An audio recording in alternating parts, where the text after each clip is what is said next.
I'm Brian, And I'm Gabby. and this is our Four Transit Connect that we've been living in.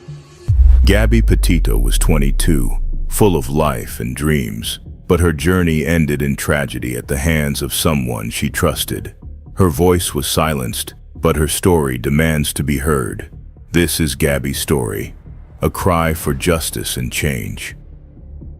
Hi, my name is Gabby. I was just 22 years old when my story came to a sudden, violent end. I had dreams, a future I couldn't wait to live. I loved adventure, the open road, and the feeling of freedom. But what I didn't realize was that the person I trusted most, the person who promised to protect me, would be the one to take everything away. I thought I had my whole life ahead of me. I was young, full of hope, and chasing my dreams. But now I'm gone. My voice was silenced, my story cut short. And yet I need you to hear me, to feel my words, my pain, my fear, and everything I endured in those final hours. Because this isn't just my story, it could be anyone's. This is how love turned into fear, trust turned into betrayal, and my dreams turned into a nightmare. Listen closely because my voice lives on even when my heartbeat no longer does. It all started so simply. I met Brian when I was still in high school. He was charming, funny, and confident in a way that made me feel like I was the most important person in the world. We were young and full of dreams. He said he wanted to see the world, to live life outside the lines. That dream matched mine perfectly. I thought we were unstoppable together. Our relationship grew quickly. He could be so thoughtful, so sweet. He'd bring me little surprises, flowers he picked himself, or a handwritten note. It felt like the kind of love you read about in books. Sure, we had our ups and downs, but I thought that was normal. Every couple argues, right? And every time we did, he apologized. His words could make me feel so safe, like he really cared about me more than anything else. But looking back, there were signs I ignored. He didn't like it when I talked to certain people or spent too much time away from him. He'd sulk or get angry if I disagreed with him. At the time, I convinced myself it was because he loved me so much that he just wanted us to be close. I brushed off those little red flags because I loved him, and I believed he loved me too. When he asked me to go on a cross-country road trip, I couldn't say no. Traveling had always been a dream of mine, and the idea of doing it together felt perfect. We spent weeks planning everything: where we'd go, what we'd see, even the van we'd fix up to live in. I thought it would be a journey to remember, something we'd tell our future kids about someday. The trip started out amazing.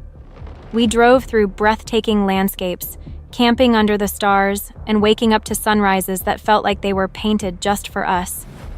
I shared all of it online, turning those moments into memories I wanted to keep forever. But there was another side to our trip, one I didn't post about. The arguments began small, over things like which route to take or how we should spend our time. But they became more frequent, more intense. Brian had a temper, and sometimes it felt like I couldn't do anything right.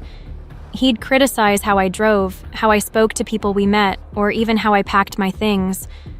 I hated the tension, but I kept telling myself it would get better. This was just a rough patch, I thought. He loved me. I had to believe that. Things started to unravel more quickly than I ever thought they would. The road trip, which had been my dream, was becoming something else entirely, a nightmare I couldn't wake up from.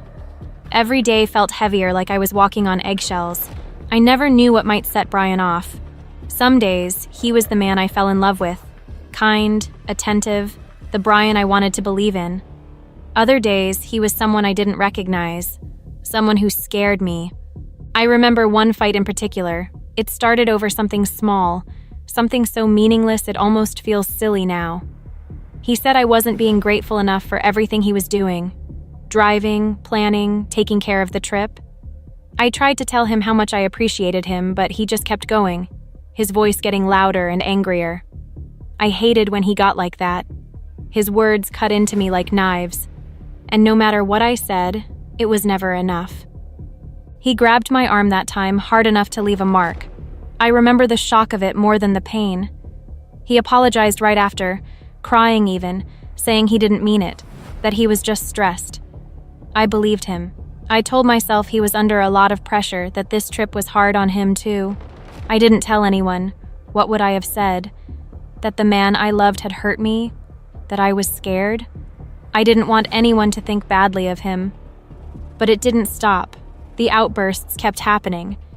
He would get mad at the way I laughed at a joke someone told, or the way I asked for directions when we got lost. He made me feel small, like I wasn't enough, like I was always doing something wrong. And then he'd flip, becoming sweet and apologetic again, promising it would never happen again. I wanted so badly to believe him. The last few days were the worst. We were at Grand Teton National Park, surrounded by some of the most beautiful scenery I'd ever seen. But I could barely enjoy it. The tension between us was unbearable. Every word felt like it could start a fight, and every silence felt even heavier. I was exhausted, emotionally drained from trying to keep the peace. That day I remember we argued about something trivial. I think it was about food, or maybe about where we were going next. It doesn't even matter now. What matters is how quickly it escalated. His voice rose, and I felt that familiar sinking feeling in my chest, that mix of fear and sadness. I tried to calm him down, to explain my side, but it only made him angrier. We were outside the van, just the two of us. I remember the way he looked at me, his eyes full of anger, his jaw clenched tight. He started yelling, calling me names, saying things I couldn't believe were coming out of his mouth. I told him to stop, that he was scaring me, but he just kept going. And then it happened. He grabbed me, his hands on my neck, squeezing tighter and tighter. I couldn't breathe. I tried to fight, to push him off, but he was too strong. I felt my body start to give up, my vision blurring as the world around me faded. My last thought was that I didn't want to die, that this couldn't be how it ended. And then it all became dark. What happened after that, I can only piece together from what others have said. Brian left me there, alone. He didn't call for help. He didn't try to save me. Instead, he tried to hide what he'd done. He dragged my body into the woods and left me there, buried under dirt and leaves, as if that would erase everything. As if my life, my dreams, my voice could just disappear. I wasn't found for weeks. My family was desperate, searching for answers, pleading with the world to help them find me. I can't imagine the pain they went through, not knowing where I was or if I was okay. When they finally found me, it was too late. I was gone. But even in death, my story wasn't over. The truth came out. The world saw what Brian had done, and people started to listen. My voice didn't die with me. It lives on in every person who shares my story, in every person who fights for justice for victims like me. After he left me in the wilderness, discarded like I was nothing, the world around him kept moving. But my world had stopped. I didn't know what he did next. I couldn't. But I've heard the stories since. Brian didn't look back. He got into the van, our van, and drove away. He left me there alone in the cold earth, as if I had never existed. For days, maybe weeks, he kept moving, pretending like nothing had happened. He even returned to Florida, back to his parents' house. The van that had been my home, filled with my things, was parked outside their driveway. My family didn't know yet what he had done. They were frantically trying to reach me, calling, texting, leaving messages, hoping I'd respond. They reached out to Brian too, but he didn't answer them. Instead, he stayed silent, refusing to give them the one thing they wanted most: answers. My parents had no idea where I was. They knew something was wrong. Mothers and fathers always know. But they didn't want to believe the worst. They contacted the authorities, begging them to take action, to find me before it was too late. But it was already too late. The days after my disappearance were filled with uncertainty. My name was everywhere, on social media, in news articles, on posters. Strangers from all over the world joined the search, sharing my picture and hoping to bring me home. They didn't know me, but they cared. They wanted to help. That's how desperate my family had become, relying on the kindness of strangers to find the daughter they'd lost. And then finally, someone did. It wasn't a detective or a search team at first. It was an ordinary person. A TikToker shared footage of the van near the Spread Creek camping area. This vital clue helped search teams focus their efforts, leading them to find my body in the Wyoming wilderness weeks after I was last seen. They hadn't even realized its significance at the time. But when they saw my story on the news, they put the pieces together and reached out to the authorities. That moment changed everything. The search narrowed to the area where the van had been seen, and search teams focused their efforts there. It didn't take long after that. They found me in the Wyoming wilderness, my body hidden under a shallow layer of dirt and leaves. I was bruised, broken, and lifeless. But I was found. My family finally had an answer, even though it wasn't the one they had prayed for. I can't imagine the pain they felt when they got the call. How do you even begin to process news like that? My mom once said that losing a child is like losing a piece of yourself, a wound that never fully heals. I wonder if she still hears my laugh in her dreams, if she remembers the way I'd hug her so tightly, like I never wanted to let go. Now, she's the one who has to let go. The news of my death spread quickly, and the world grieved with my family. But Brian, he was nowhere to be found. He had disappeared, slipping through the cracks while everyone else was looking for me. He became a fugitive, hiding from what he had done, refusing to take responsibility. The search for him became a media frenzy, with reporters camped outside his parents' home, cameras capturing every moment. People were furious, demanding justice, demanding answers. And then, weeks later, they found him too. Not alive. No, he didn't face the consequences of his actions. He ended his own life in a Florida nature reserve. He left a written confession in a notebook found near his body. It was the only explanation he ever gave, but it could never provide true closure for my family. That notebook was the closest thing to an apology my family would ever get, but it wasn't enough. How could it ever be enough? Brian never stood trial, never answered for what he had done, and never faced my family. His actions left a void, a silence that can never truly be filled. The trial that should have happened never took place. There were no courtrooms, no jury, no chance for my parents to stand before him and tell him what he had taken from them. Instead, there was only silence, the kind of silence that feels deafening. My family had to pick up the pieces without any real closure, carrying the weight of my absence while the man who took me away avoided the reckoning he deserved. Still, my family fought for me. They didn't let my story end in tragedy.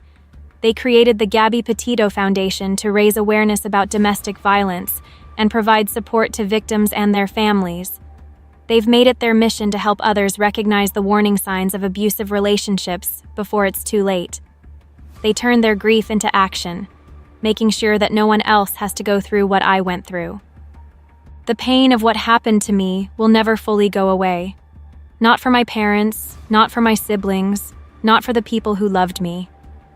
But in telling my story, they've made sure that my voice is still heard, that I am not just another statistic. I am Gabby Petito. I lived, I loved, and I was loved. And even though my life was stolen from me, my story will never be silenced.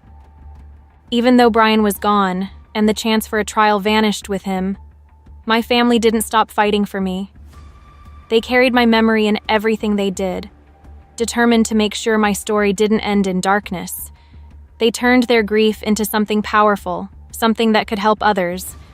They established the Gabby Petito Foundation, using my name to shine a light on domestic violence, to give hope to people who might feel trapped, and to create a world where fewer families have to endure what mine has been through. They've spoken out in interviews, stood on stages, and shared my story with the world. It can't bring me back, but they've made sure my life mattered. My mom once said that I wanted to inspire people, that I wanted to make a difference. In some ways, I think I have, though not in the way I ever imagined. The foundation has helped raise awareness about the signs of abuse, about how love should never hurt, and how control and fear are not the same as care. My family has helped women, men, and even children recognize the danger before it's too late. They've been there for families who, like them, have had to search for answers in the wake of unimaginable loss. It hasn't been easy for them. Every time they hear my name in the news, every time someone mentions my case, it's a reminder of everything they've lost. My dad once said that he'll never walk me down the aisle, never see me have kids of my own. My parents carry the weight of my absence every day. My mom has said she still feels my presence, and my dad has spoken of the dreams he'll never see me fulfill. They'll always carry me in their hearts, even as they turn their pain into purpose. My siblings, my friends, they all carry me with them in their own ways. It's a weight I wish they didn't have to bear. But through all of that pain, they've kept going. They've shown a strength I didn't know was possible, fighting to make sure my death wasn't in vain. They've been my voice when I could no longer speak, my light when everything seemed so dark, and they're not alone. Strangers, millions of them, have carried my story with them, sharing it, learning from it, and turning it into a rallying cry for change.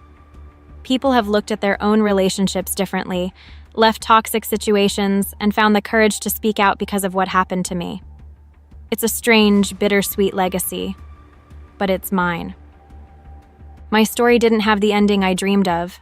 I'll never grow old, never explore more of the world, never tell my parents I love them one more time. But if my voice can save someone else, if my life can be a reason someone chooses to get out, to fight back, to stay alive, that's something. To anyone watching this, I want you to know that your life is precious. You deserve to be loved, truly loved, in a way that makes you feel safe and free. If you're in a situation that feels wrong, don't ignore that feeling. Listen to it. Reach out to someone who can help. A friend, a family member, a counselor. You are not alone. My name is Gabby Petito. My life was taken from me, but my story is not over. I live on in the hearts of the people who loved me, and in every person who chooses to listen and learn from what happened to me. Thank you for keeping my voice alive. Thank you for remembering me.